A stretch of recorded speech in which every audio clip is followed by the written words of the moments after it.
من مقام إبراهيم مصلى وأعهدنا إلى إبراهيم وإسماعيل أن طهرا بيتي للطائفين والعاكفين والركع السجود.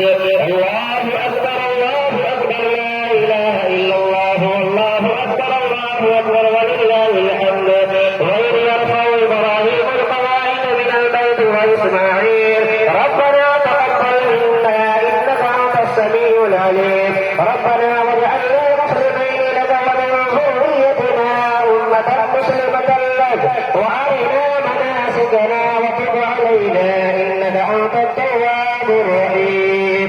الله أكبر الله أكبر لا إله إلا الله والله أكبر ولله الحمد.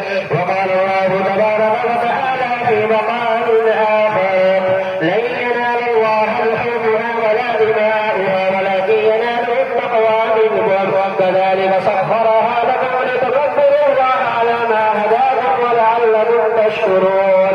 الله أكبر الله أكبر لا إله إلا الله والله أكبر ولله الحمد. وقال تعالى قل إن صلاتي ونسكي ومحياي ومماتي لله رب العالمين.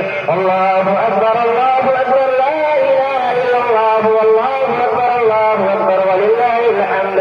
وقال تعالى يا بني إني أرى في المنام أني أصبحك فانظر ماذا ترى قال يا أبت افعل ما تؤمر ستجدني إن شاء الله من الصابرين.